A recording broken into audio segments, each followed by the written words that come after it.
지난주 우리는 내리사랑과 치사랑에 대해서 배우며 말씀을 나누었습니다. 내리사랑은 자녀와 손주를 향해 내려가는 사랑을 말하는 것이고, 치사랑은 부모님을 향해 올라가는 사랑을 말하는 것입니다. 이 두 사랑 중에 치사랑은 참 어려운 것이라고 말씀드렸죠. 저절로 되지 않는 것이다. 자녀를 사랑하는 모성의 부성에는 저절로 되는 것이지만, 부모를 공경하는 마음은 삶에 여유가 있을 때 가끔씩 생각나는 것 아니겠습니까? 그게 안타까운 거죠. 치사랑은 노력하지 않으면 절대 되지 않습니다.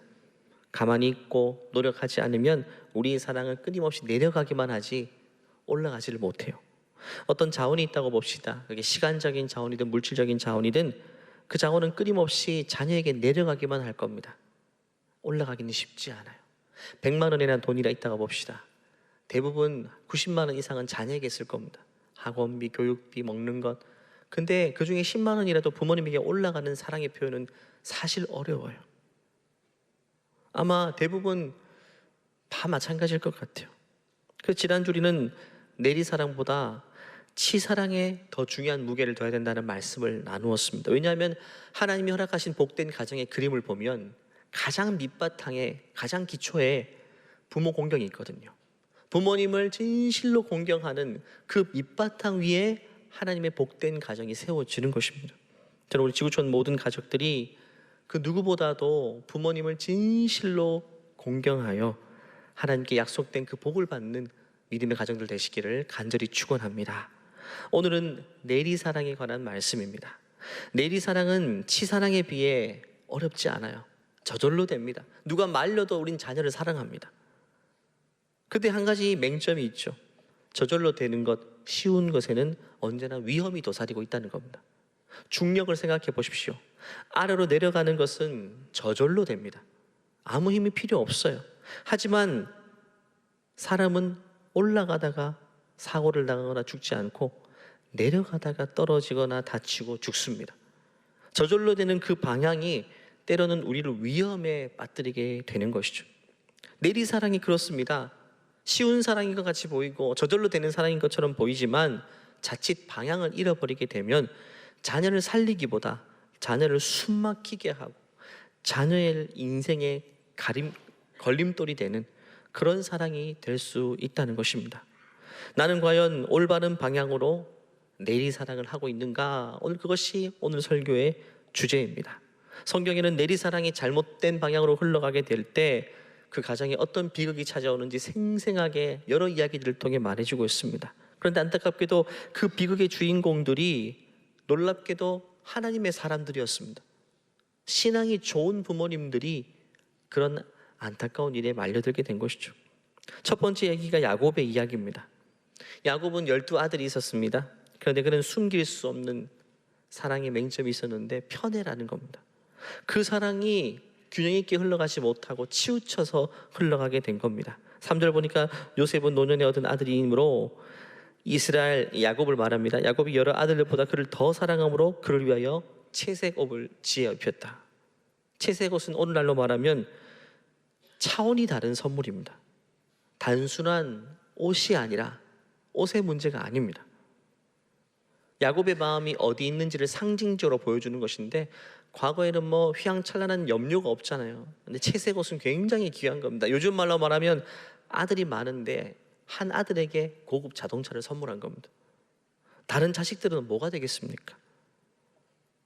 여러분, 자녀 사랑이 한쪽으로 치우치게 되면 형제 우애에 큰 결함이 생겨나게 됩니다. 자녀는 부모로부터 받는 사랑도 중요하지만 그에 못지않게 중요한 게 형제들 간에 누리는 사랑이거든요. 부모는 언젠가 떠나가겠지만 형제들은 남잖아요. 그래서 지혜로운 부모일수록 형제의 우애가 깊어지는 방향으로 자녀를 양육하게 돼요. 그게 지혜로운 겁니다. 자녀를 키우다 보면 어쩔 수 없이 특별히 눈이 가고 마음이 가는 자녀가 있기 마련이죠. 둘만 키워도 셋만 키워도 그 중에 부모 마음을 시원케 하고 부모 마음에 위안이 되는 그런 자녀, 그런 자녀를 볼 때마다 상대적으로 좋은 말이 나오게 되고 눈빛이 좀 다르죠. 근데 이걸 조심해야 된다는 겁니다. 12아들이 있는 것도 아닙니다. 요즘 많게는 2명, 3명이잖아요. 그런데 그 사랑이 한쪽으로 치우쳐 흐르게 되면 나머지 자녀는요, 큰 상처를 받게 됩니다. 어제 어버이 주일 되니까 카톡 대문 사진들이 많이 바뀌시더라고요. 제가 한 번씩 보면 대부분 꽃, 편지, 자녀에게 받은 것들을 많이 자랑하시더라고요. 그거 보면서 상대적으로 마음이 좀 아팠습니다. 딸들을 둔 가정은 좀 다르구나라는 생각이 들었어요. 딸들이 쓴 편지, 화분, 꽃뿐만 아니라 뭐 이것저것 만들어 가지고 막 표현하는 게, 야, 이 아들만 가진 부모님 입장에서는 참 마음이 아프다. 뭐 잔치를 하는 것 같더라고요. 근데 아들만 있는 가정은 어버이날은 그냥 조용한 날입니다. 아무 일도. 사실 올해는 긴장을 많이 했어요. 긴장, 뭐라도 있을까. 근데 꽃이 하나 식탁에 놓여져 있더라고요. 꽃이. 근데 그거 보는 순간 아내가 펑펑 울더라고요. 도대체 그게 뭔데? 나는 그 이상을 것을 많이 줬는데 한 번도 감동하지 않더니, 그 아들이 아무런 멘트도 없어요. 그냥 올라가 있는 것 뿐입니다. 그 다음에 아무런 말도 없고 방에만 들어앉아 있는데 그것만 보고 근데 딸 가진 부모님들 카톡 보니까 막 난리가 났어요. 여러분, 자랑하고 싶어도 좀 내려주시길 바랍니다. 상대적으로 힘든 가정들이 반드시 있습니다. 상대적으로. 자녀들이 많으면 그 가운데 위안이 되는 자녀가 있잖아요. 그러면 마음이 좀 더 가고, 물론 다 사랑하지만 조금 더 위로가 되는 자녀에게는 눈빛이 좀 다르잖아요.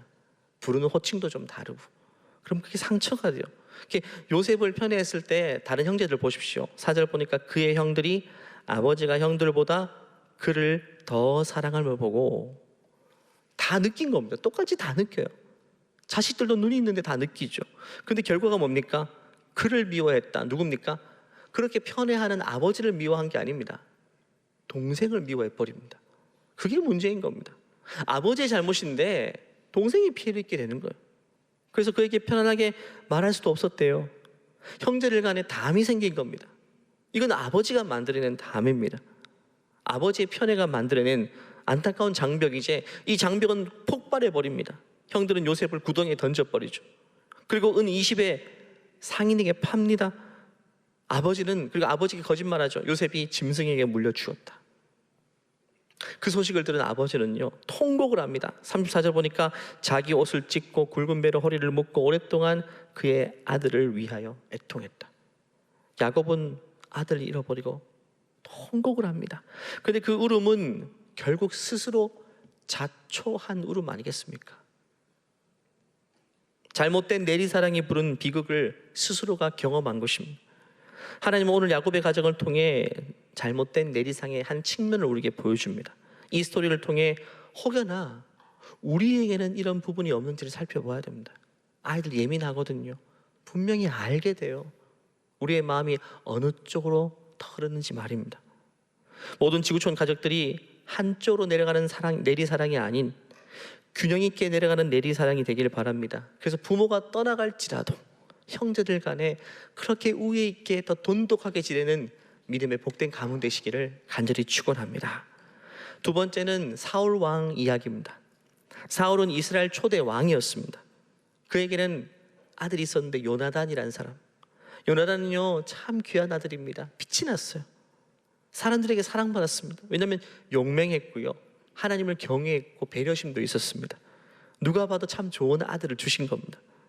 그런데 아버지 사울은 아들에게 집착을 하기 시작합니다. 이 아들이 반드시 내 왕위를 이어받아야 된다. 아버지가 아들의 진로를 다 결정해 놓아버립니다. 좌표를 하나 딱 찍어놓고 요거 아니면 안 된다. 수많은 진로들이 있잖아요. 이것도 할 수 있고 저것도 할 수 있고. 근데 딱 찍은 다음에 요거 아니면 안 되라고 한 겁니다. 자녀는 선택의 여지가 없습니다. 그 자리를 집착합니다. 그래서 아버지의 유일한 소망은 아들이 자기 왕위를 이어받는 것입니다. 그런데 다윗이 등장하잖아요. 다윗이 골리앗을 쓰러뜨리더니 사람들이 이런 노래를 부릅니다. 사울이 죽인 자는 천천히요, 다윗은 만만이다. 이 아이가 나이는 어리지만 잠재적으로 우리 아들 요나단이 왕위를 이어받는 것에 걸림돌이 될 수 있다고 판단한 사울은 그때부터 다윗을 죽이려고 하는 겁니다. 그런데 아들 요나단은요, 아버지보다 훨씬 나았던 것 같아요. 그는 아버지가 자기를 왕으로 세우는 게 마음에 들지 않습니다. 누가 보기에도 나보다 이 다윗이 왕이 될 사람이에요. 그리고 선지자 사무엘이 분명히 이야기했거든요. 기름 부음 받은 자가 왕이 될 것이라고. 자기는 왕이 될 생각 없어요. 그런데 아버지가 그 모습이 못마땅한 겁니다. 아들이 있는데 너무 유한 겁니다. 욕심도 없어요. 안 되는 것도 쟁취해서 얻어내야 될 판에, 아니 가만히 있어도 누릴 수 있는 왕위를 스스로 내려놓고 욕심도 없고 오히려 경쟁자인 다윗에게 마음을 주는 겁니다. 둘도 없는 친구가 되는 거예요.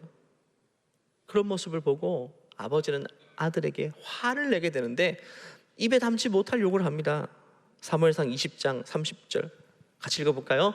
사울이 요나단에게 화를 내며 그에게 이르되 폐역무도한 계집의 소생아, 내가 이새의 아들을 택한 것이 내 수치와 내 어미의 벌거벗은 수치됨을 내가 어찌 알지 못하랴. 우리가 자녀에게 좀 험한 말을 할 수는 있지만 이런 욕은 안 돼요. 폐역무도한 계집의 소생아, 어머니까지 싸잡아서 욕하는 겁니다. 네 엄마 닮아서부터 해가지고 너 막 이런 얘기 하는 겁니다. 최악의 욕입니다. 자기 손으로 낳은 기른 자식인데 이런 말을 던집니다. 이 사울의 분노 속에는 우리 사울의 본심을 볼 수가 있는 겁니다. 사울이 진짜 살아간 것은 자기 아들이 아니었어요. 요나단을 통해 유지되길 원했던 자신의 왕권이 훨씬 더 중요했던 겁니다. 자녀를 사랑한다고 했지만 사실 자녀를 통해 자기의 욕망을 이루려고 했던 것입니다. 사실 우리 육신의 부모님들 다 이런 올무에 빠질 수가 있습니다. 자녀를 사랑해서 자녀에게 이렇게 살아라 저렇게 살아라 인생을 가이드해 주지만 그 가운데 진짜 자녀를 사랑하기보다 자녀를 통해 이루기 원하는 나의 욕망일 수 있다. 근데 그 결말은 좋지 않아요. 결국 사울과 요나단은 부자지간에 같은 날 전쟁에서 비참하게 죽습니다. 사랑했다고 했던 그 자녀를 자신의 손으로 죽음으로 내모는 겁니다. 여러분, 이 비극이 성경 안에만 존재한다면 얼마나 감사할까요? 근데 그렇지 않습니다. 오늘날 우리들의 이야기인 것이죠. 우리들 가운데 얼마든지 일어날 수 있는 이야기입니다. 어떤 부모님은 자녀를 너무 사랑한 나머지 모든 실패의 가능성을 부모의 손으로 다 차단시켜 버립니다. 아이들은 넘어지면서 배우는데 아직 넘어지지 못하도록 따라다니면서 붙잡기도 합니다. 아이가 원하는 대학에 떨어질까 봐 입시 전략까지 다 세워두고 모든 것들을 판을 다 짜줍니다. 자녀의 진로, 자녀 인생의 좌표를 내가 딱 찍은 다음에 그것으로만 몰아갑니다. 이게 너의 꿈이야. 넌 이거에 돼야 돼. 다 결정해놓고 하나님께 기도합니다. 하나님, 이거 돼야 됩니다. 많은 부모님들이 이런 기도하잖아요. 하나님, 우리의 이번에 의대에 가게 해주세요. 이거는 하나님께 드리는 기도일까요? 아닐까요? 한번 생각해 보세요. 사울 왕이 자기 아들이 왕위를 이어봐야 된다고 우리 아들 왕이 돼야 됩니다. 그렇게 고집을 부렸던 것과 사실 다를 바가 없는 겁니다. 사울 왕은 이스라엘 왕위에 적합한 자는 자기 아들이 아니라는 사실을 조금씩 알게 됩니다. 그리고 이 다윗이 눈에 들어오게 돼요. 다윗이 될 것이다. 하나님이 그런 마음도 주십니다. 그런데 그 마음은 꼭 사라집니다. 금세 사라집니다. 만일 여러분 이 사실을 알게 되었을 때 진짜 자녀를 사랑하는 부모님이라면 어떻게 해야 될까요? 그러면 하나님의 뜻에 따랐어야죠. 왕의 자리는 내 자식에게 주어진 자리가 아님을 인정하고, 비록 왕의 자리는 아니지만 내 아들 요나단을 향한 하나님이 계획한 또 다른 자리가 있음을 믿고 그쪽으로 인도해야 되죠. 그리고 다윗이 왕을 이을 사람이라면 아들 요나단에게 너 다윗과 친구가 되어서 다윗이 왕위를 이어받아서 이 나라를 잘 이끌어갈 수 있도록 너도 너의 역할을 해줬으면 좋겠어라고 하면 이게 얼마나 아름다운 그림이 되었을까요? 아들도 살고 아버지도 살고 다윗도 살고 그 나라도 살게 되는 겁니다. 그런데 부모 한 사람이 자기 욕심을 끝까지 이게 내려놓지 못하니까 모든 것이 고통스러워져요. 아들은 아들대로, 아버지는 아버지대로, 다윗은 다윗대로, 나라는 나라대로 엉망이 되는 겁니다. 한 부모의 잘못된 내리사랑은 결국 모든 것들을 위험에 빠뜨립니다. 우리가 성경 보면 이 소리 보면 저도 이해가 안 돼요. 요나단이 진짜 좋은 아들이거든요. 용맹하고 하나님 경외하고 어딜 내놓아도 너무너무 잘할 친구입니다. 아버지가 왕에 대한 집착만 내려놓았다면 얼마든지 날개를 펴고 뭐든 해낼 수 있는 아들인데 그거를 내려놓지 못하니까 아버지와 아들 동시에 전장에서 비참하게 죽고 맙니다. 날개를 펼치지도 못했어요. 오히려 아버지의 욕망이 아들의 날개가 펴지지 못하도록 아예 꺾어버린 것입니다. 이 요나단의 인생은요, 우리 모든 자녀들의 이야기입니다. 사울의 이야기는 우리 모든 믿음의 부모들의 이야기입니다. 하나님께서 우리 자녀들의 인생요, 정말 놀랍게 창조하셨어요. 당신의 형상으로. 자녀를 향한 계획이 다 있으신 겁니다. 하나님의 뜻과 계획이 분명히 있습니다. 부모인 나도 계획을 가진 것처럼 우리 하나님도 우리 자녀를 향한 계획을 가지고 계십니다. 그걸 존중해드려야죠. 그 뜻이 이루어지도록 맡겨드려야죠. 결국 자녀를 가운데 들고 하나님과 부모가 서로 실갱이 벌이고 있는 형국입니다. 부모도 계획이 있고 하나님도 계획이 있어요. 아이를 향한. 서로가 자기 계획들을 이끌려고 하는데 누가 내려놔야 됩니까? 부모가 포기해야 됩니까? 하나님이 포기해야 됩니까? 여러분, 하나님이 포기해야 됩니까? 하나님의 창조주이신데, 하나님의 계획은 완벽한 계획인데, 여러분, 어느 쪽이 집착하고 있는 겁니까? 하나님이 집착합니까? 부모가 집착합니까? 여러분, 집착이란 말은요, 결국에는 아무것도 모를 때 쓰는 말입니다. 하나님이 집착하는 게 아닙니다. 부모가 집착하고 있는 겁니다. 우리가 대부분 왜 자녀에게 뭔가 집착하고 강요하고 이렇게 합니까? 이유는 있습니다. 내가 인생 미리 살아봤기 때문에 어느 지역이 안전지대인지를 알잖아요. 그래서 웬만하면 그 안전지대 속에 두려고 하는 겁니다. 많은 부모들이 그래서 자기 직업을 자녀에게 그대로 이어주기를 원합니다. 의사이든 교사이든 어떤 전문직이든 나름대로 선호한 직업에 있는 분들은 자기 직업을 이어받기 원해요. 왜? 내가 경험해 보니까 이게 안전지대거든요. 그리고 내가 내 직업이니까 비교적 자녀에게 가이드를 하기가 쉬워요. 쉬운 길이라고 생각됩니다. 근데 중요한 게 있습니다. 하나님은 다른 계획을 가지고 계시다면 여러분 어떻게 하시겠습니까? 하나님이 다른 계획을 가지고 계시다면 어떻게 하겠습니까? 어떤 가정을 보면 부모가 욕심을 가지고 끝까지 원하는 대로 푸시하고 해가지고 결국 부모가 원하는 자리까지 올려놓는 케이스도 있습니다. 많은 분들이 그런 걸 본 다음에 야, 나도 우리 자녀를 좀 더 푸시하면 어떡할까? 조금 더 세게 하면 결국 되지 않을까? 여러분 어떤 생각이 드십니까? 될 것 같습니까? 된다면요. 된다면 그게 축복일까요? 여러분, 부모의 욕심이 만들어낸 자리는 제일 중요한 건요, 하나님의 기름 부으심이 없습니다. 그게 중요합니다. 그 자리까지 올려놓았어요. 성공했습니다. 근데 하나님의 기름 부으심이 없는 자리네요. 오늘 사울의 이야기 뒷부분을 보면 사울과 요나단이 죽습니다. 근데 사울의 아들 이스보셋이라는 또 다른 아들이 남아요. 근데 이스라엘 왕은 하나님이 다윗에게 허락했잖아요. 사울의 계보를 통해 이루어지지 않는 겁니다. 그런데 군대 장관 아브넬이 사울의 혈육 가운데 아들이었던 이스보셋을 억지로 왕으로 세웁니다. 하나님의 뜻이 아니었는데 왕이 됐어요. 그럼 되는 거 아닙니까? 성공한 거 아닙니까? 아니었어요. 하나님의 기름 부으심이 없었습니다. 그러자 어느 날 자기 신하에게 침상에서, 침대에서 비참하게 암살당합니다. 왕이라는 자리까지는 올랐지만 그 자리가 영광이 아닌 비참함으로 끝나고 만다는 거예요. 여러분, 부모가 욕심부려서는 안 됩니다. 그걸로 될 건 없어요. 결국 하나님은 사울의 아들을 왕으로 세우기를 기뻐하지 않았습니다. 하지만 부모는 그 욕심을 버리지 못하고 억지로 거기까지 이끌어 간 것입니다. 사무엘상 24장 말씀 보면 사울이 다윗을 죽이기 위해 엔게디 광야에 도망갔을 때 동굴까지 갔잖아요. 그때 다윗이 사울을 죽일 수 있는데, 복수할 수 있는데 안 했습니다. 살려줬어요. 그 일을 통해서 사울 왕은 깨닫게 됩니다. 아, 내 왕위를 이어받을 사람은 내 아들이 아니라 이 다윗이구나. 이 다윗을 하나님이 기름 부은 거구나. 그래서 자기 입술로 이렇게 고백합니다. 24장 20절부터 한번 읽어볼까요? 시작. 보라, 나는 내가 반드시 왕이 될 것을 알고 이스라엘 나라가 내 손에 견고히 설 것을 아노니 그런즉 너는 내 후손을 끊지 아니하며 내 아버지 집에서 내 이름을 멸하지 아니할 것을 이제 여호와의 이름으로 내게 맹세하라 하니라. 다윗이 사울에게 맹세하며 사울은 집으로 돌아가고 다윗과 그의 사람들은 요새로 올라가니라.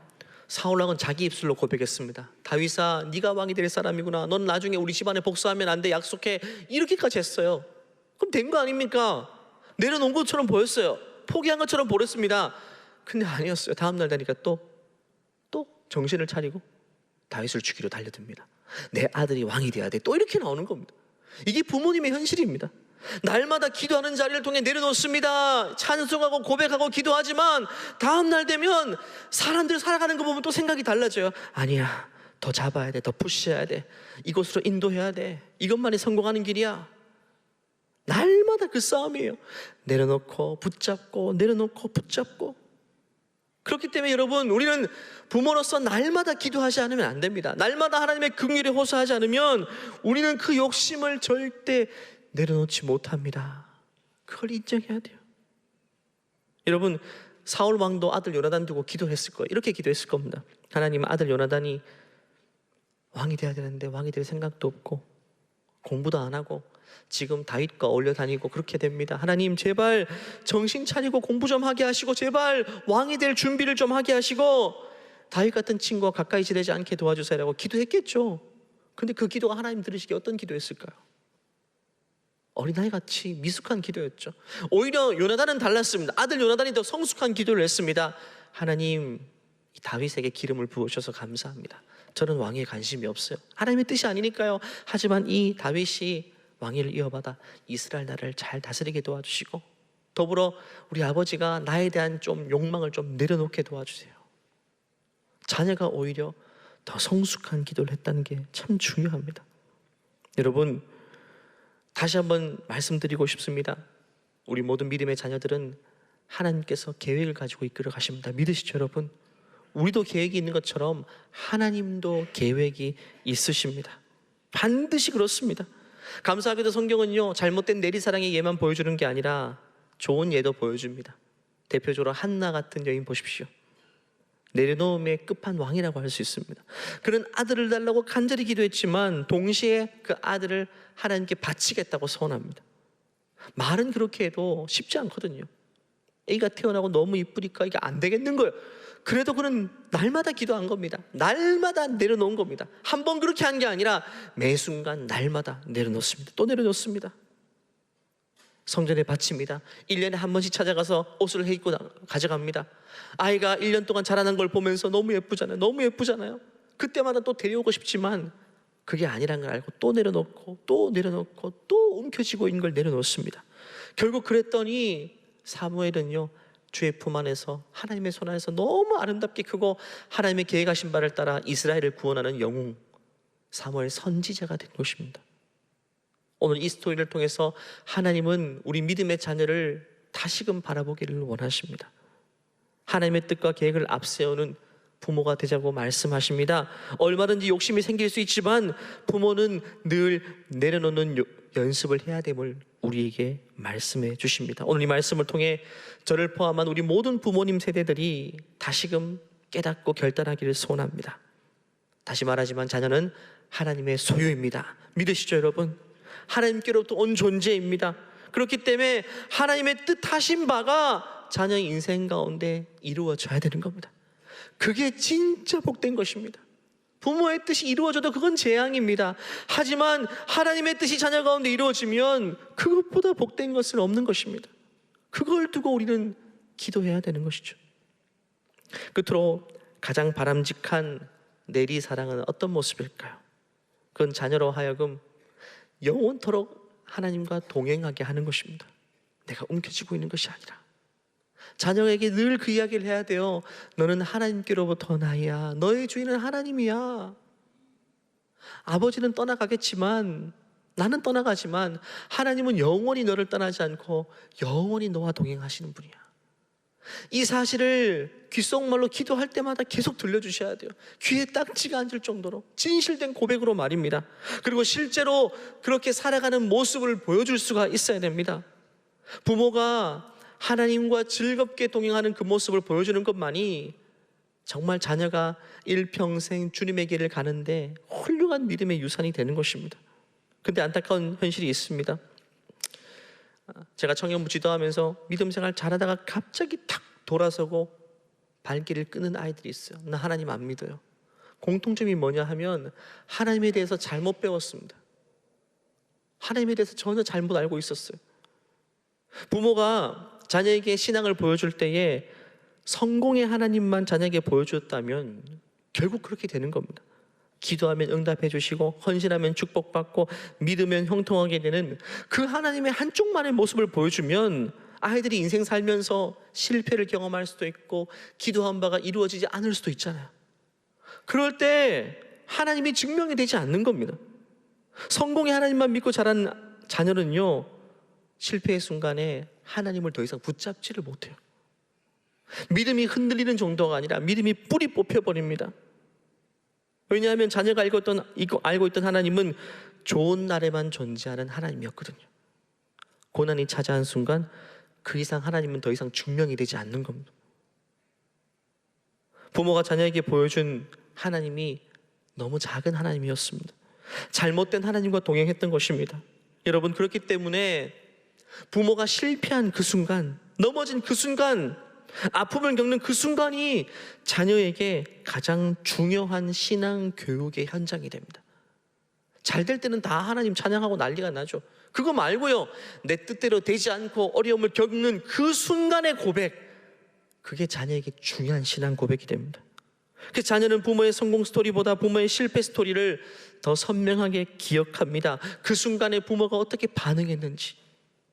부모가 사업에 실패했습니다. 그날 저녁에 부모님의 모습을 봅니다. 부모가 그 고난 중에서도 무릎 꿇고 하나님을 경외합니다. 사업에 실패해도 여전히 하나님을 의지하고 감사하며 하나님께 예배를 올려드립니다. 때로는 하나님께 징계를 받음에도 불구하고 그 순간에도 하나님이 옳습니다 라고 얘기하는 그 고백, 그게 진짜 살아있는 고백이 되는 것입니다. 그 하나님은 그래서 상황이 좋을 때만 함께 하시는 분이 아니라 인생의 어두운 골짜기에서도 함께 하시는 분임을 부모의 그 모습을 통해 우리 자녀는 알게 되는 것입니다. 왜냐하면 실패한 날에도 하나님이 계시다는 사실을 부모의 삶을 통해 봤거든요. 우리가 다윗의 시편을 보면 지금도 감동을 받죠. 수천 년 전의 고백이 지금 우리에게 감동을 줍니다. 그 이유가 뭡니까? 그것은 성공의 노래가 아니거든요. 실패의 자리에서 했던 노래이기 때문에 오히려 하나님의 임재를 더 생생하게 경험하게 되는 겁니다. 시편 21편 보면 내 하나님이여 내 하나님이 어찌 나를 버리셨나이까. 너무 어려울 때입니다. 완전히 무너졌을 때입니다. 그런데 그때 다윗의 고백은 뭡니까? 내 하나님이여 라고 고백하고 있습니다. 하나님은 여전히 내 하나님이시다. 그리고 마지막 24절의 고백은 이렇게 끝납니다. 같이 읽겠습니다. 그는 곤고한 자의 곤고를 멸시하거나 싫어하지 아니하시며 그의 얼굴을 그에게서 숨기지 아니하시고 그가 울부짖을 때 들으셨도다. 절망으로 시작해서 찬양으로 끝납니다. 그래서 부모도 절망의 자리에서도 내 하나님이라고 부르는 그 모습을 자녀에게 보여줘야 됩니다. 결국 그 절망의 고백이 찬송의 고백으로 마무리되는 것을 보여줘야 됩니다. 부모가 고난의 자리에서 하나님을 더 간절히 붙잡는 그 모습을 통해 자녀의 인생도 그 어떤 풍랑이 찾아와도 흔들리지 않는 뿌리를 가지게 되는 것입니다. 아, 이렇게 힘든 순간 하나님 더 간절히 붙잡는 거구나. 다윗은 솔로몬 아들을 부른 다음에 하나의 사명을 주었죠. 너 나중에 성전 건축해야 돼. 재원들을 다 확보해 줍니다. 하나님을 위한 집을 지어야 돼. 근데 그게 언제 했던 말이냐면 아버지 다윗이 굉장히 힘들었을 때입니다.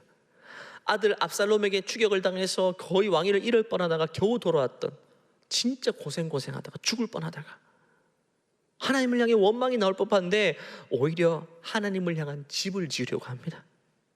뿐만 아닙니다. 인구조사로 인해 하나님께 징계를 받아서 수만 명이 죽었습니다.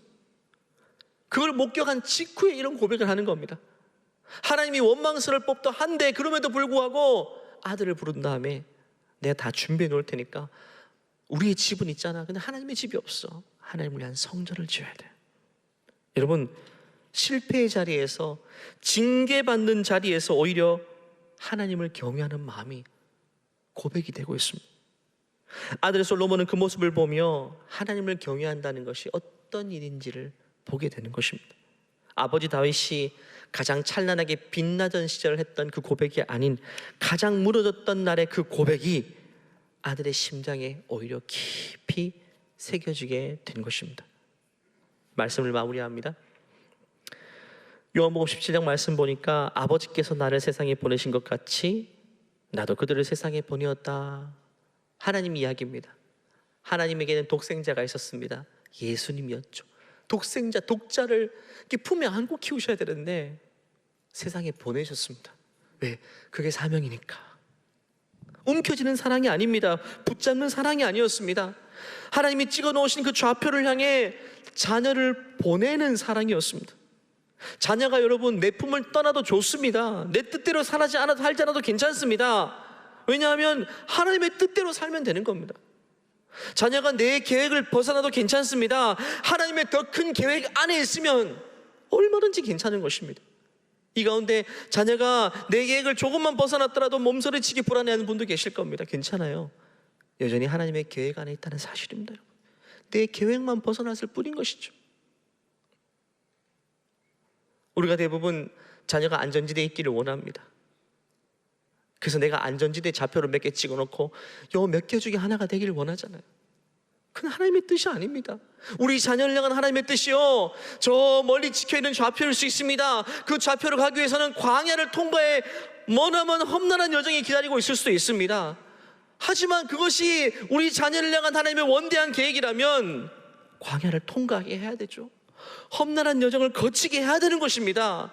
그게 불안해 보일지라도, 고생하는 길일지라도, 사람들이 선호하지 않는 길을, 좁은 길일지라도 그것이 하나님의 뜻하신 바라면 우리는 자녀가 그 길을 갈 수 있도록 장려하고 독려하고 박수 쳐주는 부모가 돼야 되는 것입니다.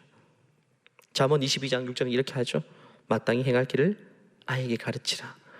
그리하면 늙어도 그것을 떠나지 아니하리라. 마땅히 행할 길은 부모의 욕심, 부모의 생각을 말하는 게 아닙니다. 하나님의 생각, 하나님의 마음, 하나님의 계획을 말합니다.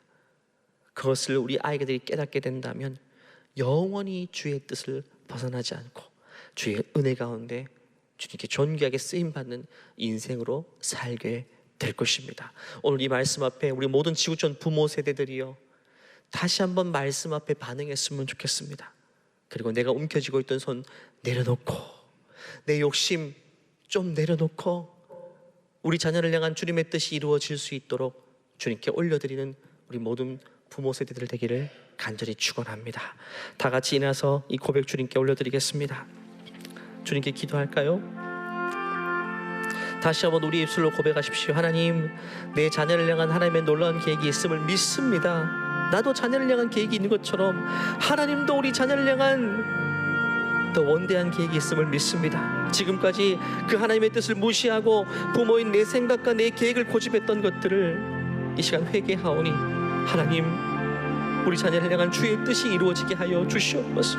내 뜻을 꺾어주시고 내 고집을 꺾어주시고 주님의 계획과 주님의 크신 뜻이 우리 인생, 우리 자녀 인생 가운데 이루어질 수 있도록 하나님, 우리 자녀 인생을 붙잡아 주시옵소서. 이끌어 주시옵소서. 주도하여 주시옵소서. 주여 한번 외치고 기도합니다. 주여, 하나님 아버지 믿습니다. 신뢰합니다. 성령을 부어주시옵소서. 아버지의 뜻과 아버지의 생각과 아버지의 계획이 있다는 사실을 알게 도와주시옵소서. 하나님, 자녀를 향한 하나님의 놀라운 계획을 찬양합니다. 그 뜻이 있음을 다시 한번 믿음으로 선포하며 고백합니다. 하나님, 하지만 내 배 아파 낳은 자식, 내가 키우는 자식, 육신의 부모인 우리에게도 나름 계획이 있고 뜻이 있음을 하나님 고백할 수밖에 없습니다. 하지만 이것이 우리 욕심이 아니기를 원합니다. 우리의 그릇된 욕망이 아니기를 원하오니 이것이 하나님이 기뻐하지 않는 것이라면 하루빨리 내려놓게 도와주시고 더 이상 움켜쥐고 있지 않게 해주시고 더 이상 고집하지 않도록 은혜 베풀어 주시옵소서. 자녀가 부모의 뜻은 벗어날지언정 하나님의 뜻은 벗어나지 않게 도와주시옵소서.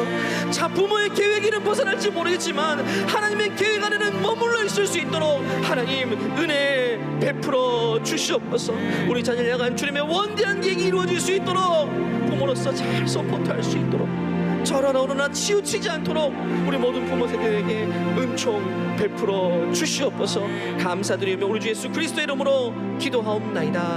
아멘. 우리와 우리 자녀를 향한 놀라운 계획을 가지신 그 하나님을 신뢰한다면 주님께 감사와 영광의 박수 올려드리겠습니다. 우리 하나님은 반드시 계획이 있으십니다. 그 뜻을 반드시 이루어 가실 것입니다.